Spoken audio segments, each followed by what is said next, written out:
Welcome to this lunchtime news broadcast, which highlights the news making waves in the land of the brave and beyond, ranging from current affairs, economic news, sports and more. Here are the news headlines. Keetmanshoop Rural by-election underway. Namibia National Men's Conference attracts record turnout.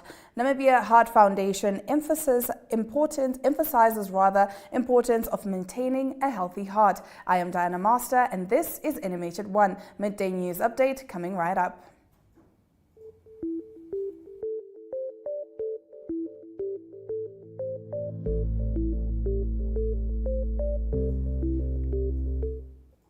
In today's midday news update, voting in Keetmanshoop Rural by-election kicked off at a snail's pace early this morning. It is expected that most voters will vote during lunch and after work. Ivan Skrever, a landless People's Movement councillor, was confronted by a former Taras regional governor for allegedly campaigning outside the WAD polling station in Kronlane earlier today. Stick around, we'll be back with our visual news after this short break. Welcome to Active Kids, a daily TV show that sparks creativity, learning, and fun for young minds. With exciting activities and lessons, Active Kids inspires curiosity and a love for learning. New face to the 15. The perfect mix of play and education. Don't miss out on the fun. Tune into Active Kids on NTV every weekday at 10 o'clock and let the adventure begin.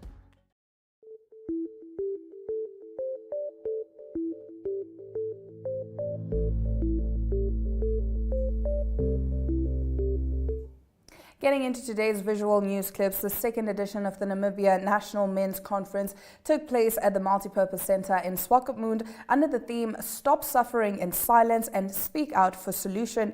The event saw a record-breaking attendance with hundreds of men from all over the country joining to discuss issues affecting them. These include suicide, mental health, financial literacy, the promotion of positive masculinity, social behavioral change, and encouraging men to take a stand against GBV.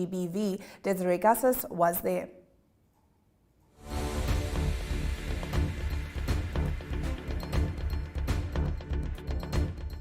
Reminder that I'm also a man in Namibia.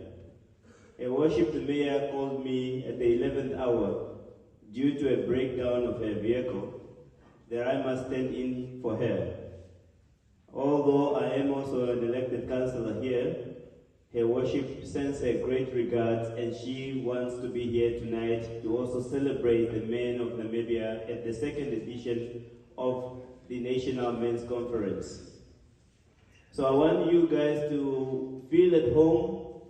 This is the International Tourism Resort City of Namibia. The weather is very favorable.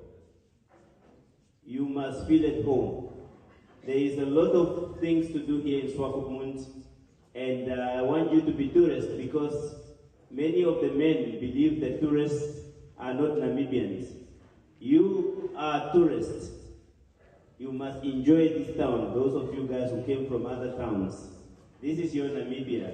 So my contribution here is just to welcome you on behalf of the municipality of Swakopmund as leaders in the town here, to give you a word of encouragement on this very important gathering. I've never ever seen so many men together in my life. This is the first ever time I ever seen this.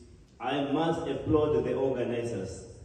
I never knew that this is happening in this country, where only men are gathering. Obviously, the theme for this year's conference, Stop Suffering in Silence and Speak Out for Solutions.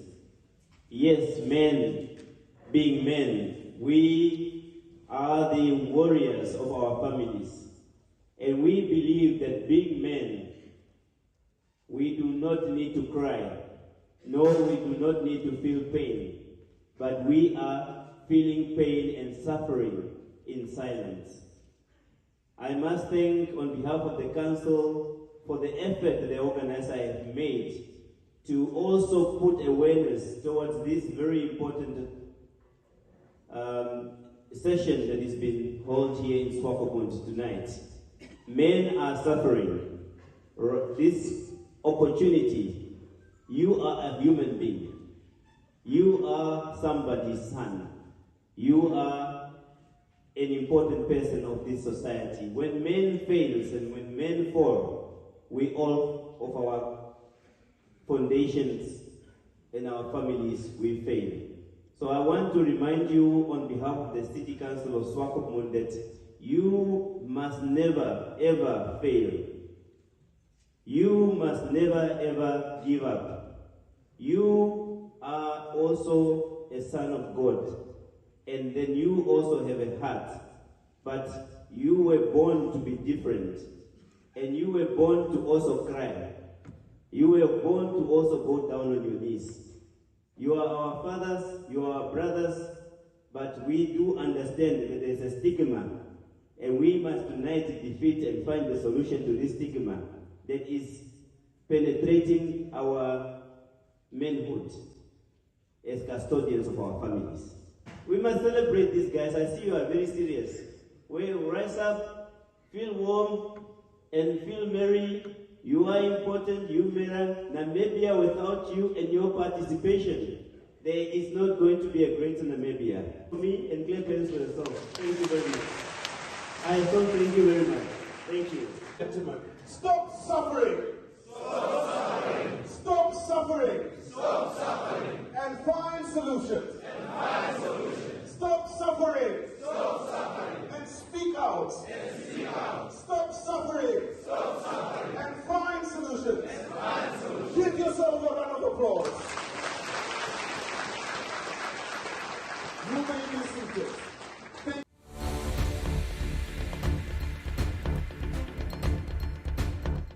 Getting into our next video, Namibia Heart Foundation CEO Gerard de Croo stresses the significance of heart health. In this video insert, he sheds light on the importance of maintaining a healthy lifestyle, a healthy heart, and shares insights on the heart health flea market at the Wanderers Sports Grounds recently. He spoke to Jemima Ndebele. Let's take a look.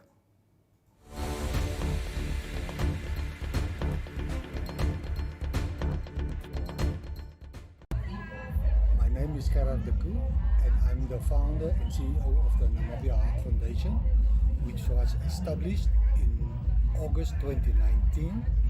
And I started the Namibia Heart Foundation because I'm a heart patient myself, and I had an open heart surgery in 2008 in Cape Town. And this is just a way of saying thank you for my second chances in life. So we are here today to really give people pointers on how to prevent heart attacks, how to prevent strokes. And one of our slogans is to rather prevent than to cure it.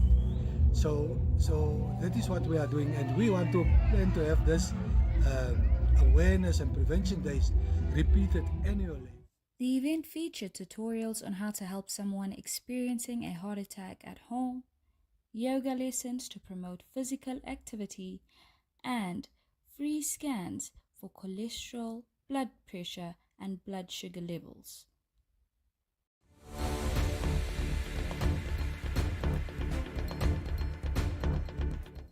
Now, the Electricity Control Board is not impressed with the manner in which the country's utility, NamPower, is handling its debt collection affairs. We'll get into the full story after the break as we tackle newspaper review.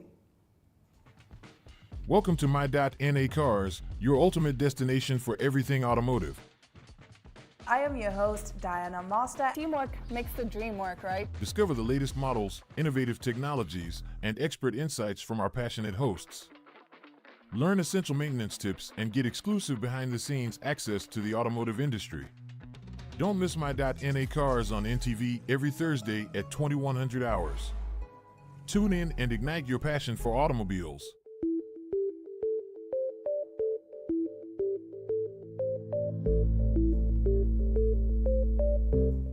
Thank you for staying with NMH at 1. We now take a look at what the lead stories are in Namibia's daily newspapers. Starting us off, according to Namibian Sun's front page, the Electricity Control Board is not impressed with the manner in which the country's power utility, NamPower, is handling its debt collection affairs, a situation which has resulted in it being owed over 1 billion Namibian dollars by defaulting clients. In some cases, defaulting clients accumulated debts beyond 90 days without any drastic action being taken by NamPower. It is also understood that the power utility's failure to manage its accounts is one of the leading causes of the high debts owed by clients.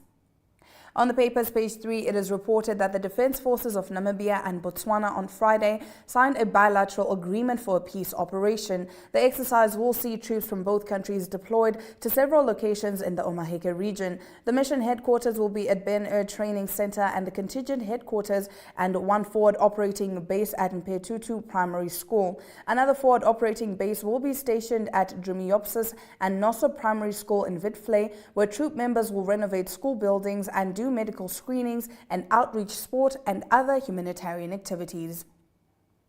Moving over to the Republicans' front page, the Electoral Commission of Namibia has rubbished claims by the Landless People's Movement that it brought in ballot boxes that were stashed away without political parties' involvement. This according to the Republican, which further reports that the ballots will be used for the Keetmanshoop Rural constituency by-election taking place today, an exercise prompted by the axing of former LPM councillor Gerrit Witbooi. Official figures indicate that there are about 6,675 registered voters. The claims come amid several complaints from LPM members who have accused the ECN of irregularities and SWAPO of interference, including vote rigging. On to page 3, the Anti-Corruption Commission has called for amendments to the Marine Resources Act, also known as the ISAO Act, in some quarters. In its current form, the legislation gives the line minister wide discretionary powers, the Commission says. ACC Deputy Director General Erna van der Merwe, during an anti-corruption conference in Gobabis this week, said there was not enough transparency in the Act at the moment. This follows a radical departure from views previously expressed when Acting Fisheries Minister Albert Kawana remarked that the Act would need to be reformed in the light of the fish rot scandal. His successor, current Fisheries Minister Dirk Claassen, in December 2022 retorted that there was no need to amend the contentious piece of legislation which gives him the sole mandate of allocating fishing quotas. Now, the Algemeine Zeitung today leads with an article about the National Conference on Human-Wildlife Conflict Management that was held last week in Windhoek. There, the Deputy Director of Wildlife Research and Monitoring, Kenneth Oyseb, announced that according to recent estimates, there are more than 24,000 elephants in Namibia with a growth rate of 5.36% per year. 21,000 of these animals are found in Namibia's Kasa area, while around 160 elephants are privately owned in Namibia. Namibia no longer targets growth of the elephant population with the exception of desert-adapted elephants. On its page 2, the Algemeine Zeitung today brings a shortened version of an article published by the two professors Henning Melba and Roger Southall, who as political scientists and sociologists have both individually and collectively followed the development of the two freedom-fighting parties SWAPO and ANC since the days of the liberation struggles. It is their conviction that the continued nostalgic reminiscing of the party's heroic days as liberation movements have turned into a form of populism which could be witnessed during the recent meeting between South Africa's President Cyril Ramaphosa and Namibia's President Hage Geingob. After the break, we continue with the second half of our newspaper review segment. Stay tuned.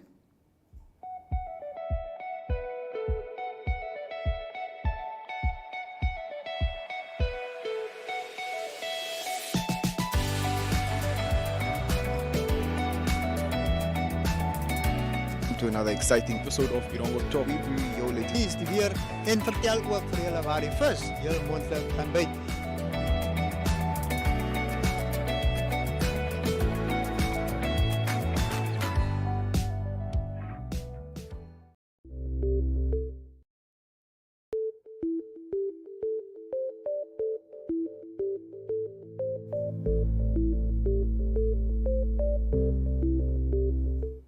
Now getting into the second half of our newspaper review in the Namibian newspaper, it is reported that the Namibia Financial Institutions Supervisory Authority has revoked the license of a company accused of diverting 7.3 million Namibian dollars in pension funds meant to build a school. The saga began in 2020 when the government institution's pension fund pumped 10 million Namibian dollars into Amazing Kids private school, which wanted to build a campus in northern Namibia. Onto the paper's page 3, the Ministry of Mines and Energy has come under scrutiny for allegedly failing to regulate the extractive sector in a manner that protects the country's natural wealth. Commenting after a fact-finding mission on alleged illegal lithium mining activities in the Daudes constituency last week, Bernarda Swartboy, Landless People's Movement leader and a member of the Parliamentary Standing Committee on Natural Resources, last week put the ministry on the spot over the alleged lack of solid regulations. Now, according to New Era, struggling Namibian consumers barely dealing with the rising debt levels, inflationary pressure and dwindling disposable income now have to deal with another price hike that will certainly fuel an increased cost of most other goods. This latest price hike, which was announced by the Electricity Control Board last Thursday, comes as businesses and consumers are still trying to recover from COVID-19 that hit the domestic economy while in a recession, thus exacerbating a precarious situation even further. On its page 3, the paper reports on the story of Elizabeth Joseph, aged 43, who was bitten by a snake in 2015 and is urging the public for financial assistance. Despite social grants she receives from the government, she appeals to Good Samaritans to help in finding better medical care so she can recover from excruciating pain. She also needs money to put food on the table. Joseph narrated how her life has become a living nightmare because she is in the process of having her left arm and leg amputated and is gradually losing her sight. Moving over to Market Watch, a weak exchange rate makes imports expensive while exports become cheap, according to economic theory. In addition, a strong exchange rate makes imports cheap and exports expensive. An exchange rate is one currency expressed in terms of another. Fin24 recently reported that on Friday morning, the rand was in free fall, hitting a record 19 rand and 47 cents to the US dollar amid the South African arms to Russia scandal. The previous record low level was reached during the pandemic panic of April 2020. Now, of the total beef exported from Namibia during the period under review, 61.7% went to the Netherlands. We get into the full details of the story after the break as we tackle economic news. Discover the breathtaking beauty of Namibia with Tourismus, a captivating program that uncovers the country's diverse landscapes, wildlife, and cultural experiences. Featuring insightful interviews with tourism experts, each episode takes you on a mesmerizing journey, exploring Namibia's majestic sand dunes, vibrant wildlife, and unique attractions. Watch Tourismus on NTV, Saturdays at 20:30 in German, and Sundays at 6 p.m. in English, for a heartwarming and unforgettable adventure.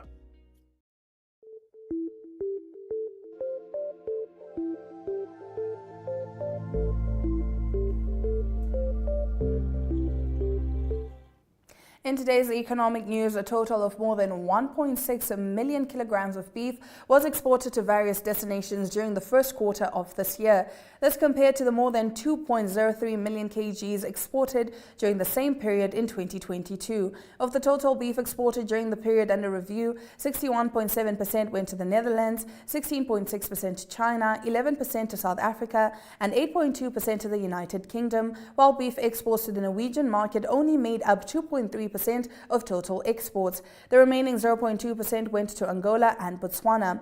This is according to the Livestock and Meat Industry First Quarter Report by the Meat Board of Namibia. Growth mutton exports recorded a growth of 270.6% during the first 3 months of 2023, largely due to increased production volumes. Now let's take a look at the economic indicators.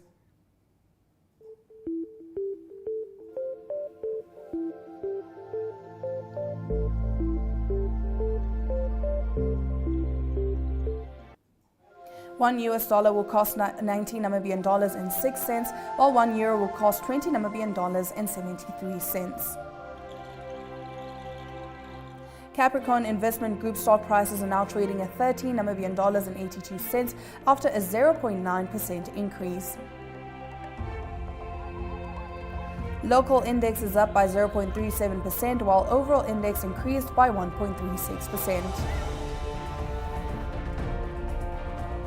Looking at commodities, Brent crude oil is down in price by 1.08%, while other commodity prices have increased. Now, the UN says the month-long war in Sudan has now forced close to 1 million people to flee their homes. Stick around as we dive into news from Africa after this short break. Welcome to What's Cooking, where culinary passion meets expert insights.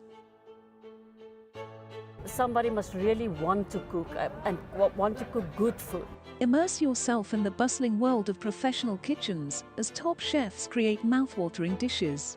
Join us for in-depth interviews as our host explores the experiences and expertise of our guest chefs. Don't miss out. Tune in to What's Cooking on NTV every Friday at 2100 hours and let the culinary adventure begin.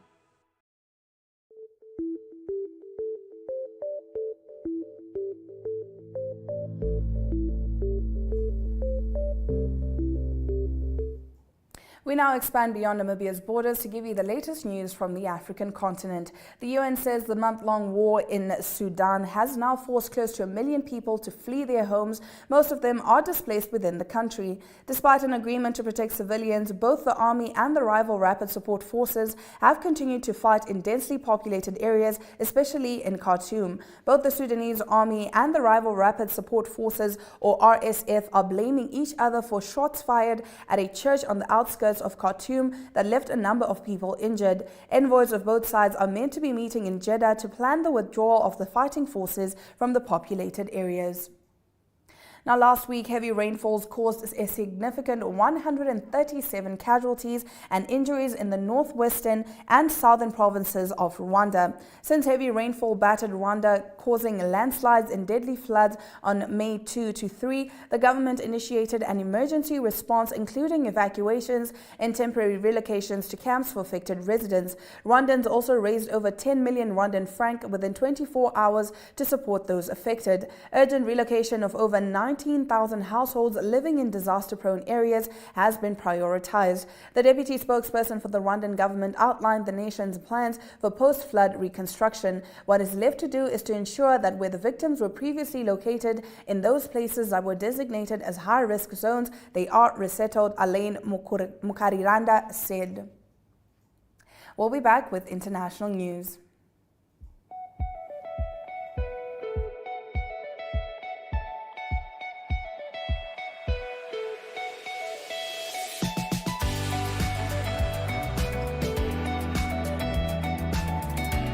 To another exciting episode of Irongo Top. We bring jou lees die weer en vertel ook vir julle waar die vis heel moontlik kan byt.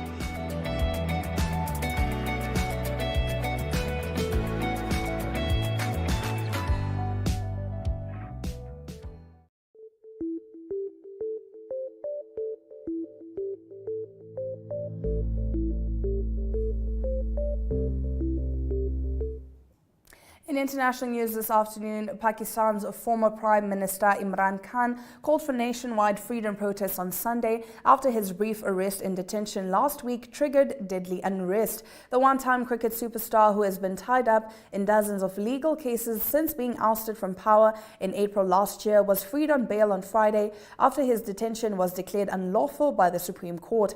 Enraged by the arrest, supporters set fire to government buildings, blocked roads, and damaged property belonging to the military, which they blame for Khan's downfall. Freedom does not come easily. You have to snatch it. You have to sacrifice for it, he said in an address broadcast on YouTube Saturday night. He called for supporters to hold protests at the end of their streets and villages across the country on Sunday and announced a return to campaigning on Wednesday for immediate elections. For months, the Pakistan Tehreek-e-Insaf party leader has waged a campaign of defiance against the military.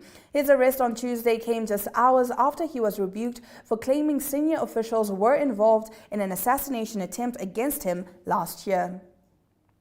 In our next story, a ceasefire was in effect on the Gaza Strip Sunday, drawing people back into the streets after 5 days of cross-border exchanges killed at least 34 Palestinians and 1 Israeli. The truce got off to a rough start after the final 30 minutes running up to the expected Saturday 10 p.m. deadline saw a volley of fire. Dozens of rockets were launched from Gaza towards Israel, prompting renewed airstrikes, AFP correspondents in the territory said. Most of the rockets were intercepted by Israeli air defenses. A few more rockets were fired after 7 p.m. GMT, followed by fresh Israeli strikes before things appeared to calm down. That brings us to the end of our international news. After the break, we get into our local sports news. Welcome to My.NA Cars, your ultimate destination for everything automotive. I am your host, Diana Master. Teamwork makes the dream work, right? Discover the latest models, innovative technologies, and expert insights from our passionate hosts. Learn essential maintenance tips and get exclusive behind-the-scenes access to the automotive industry. Don't miss My.NA Cars on NTV every Thursday at 2100 hours. Tune in and ignite your passion for automobiles.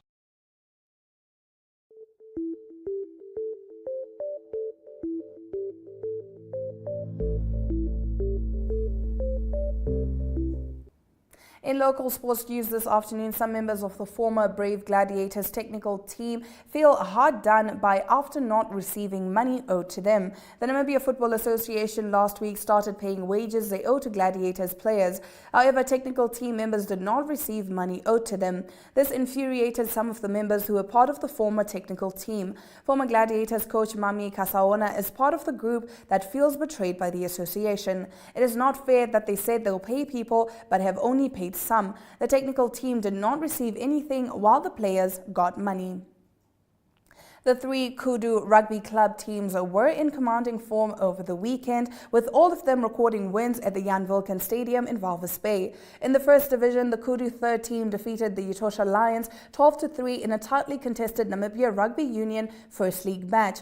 Hooker Roberto Lensley and log Eduardo Apols scored tries for Kudu, while fullback Giovanni Isaacs managed to convert 1 try for the coastal side coached by Griffin Griffiths. The Etosha Lions points came from a penalty conversion by fly half George Turner. Isaina Kundi, who came on as a replacement for the visiting team, was sent to the sin bin when referee Donovan Pauls handed him a yellow card. We'll be back with our international sports news.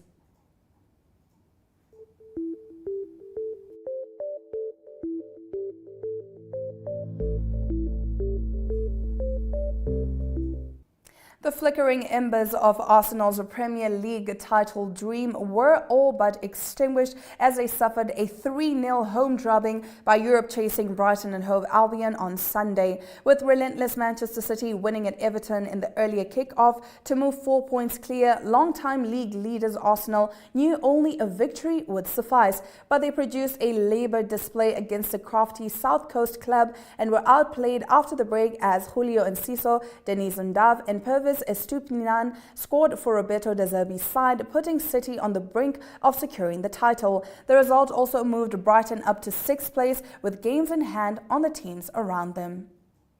In some tennis news, Novak Djokovic and his rivalries with Roger Federer, Rafael Nadal and Andy Murray had helped him become stronger in the face of adversity after the world number 1 battled his way into the last 16 of the Italian Open. The 35-year-old Serb was a set and a break-up in Sunday's match with Grigor Dimitrov, but was then dragged into a decider where he raised his level again to close out a 6-3, 4-6, 6-1 win after more than 2 hours. Luckily for me, in my career, I managed to win more matches than I lost when I was facing difficult circumstances, Djokovic said.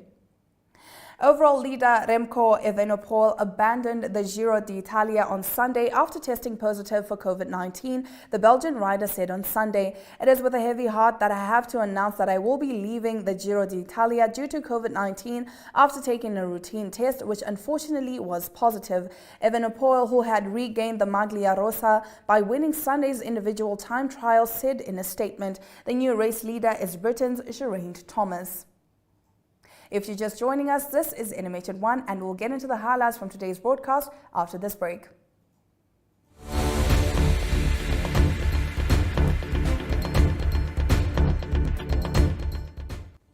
Let's take a look at the highlights from today's broadcast.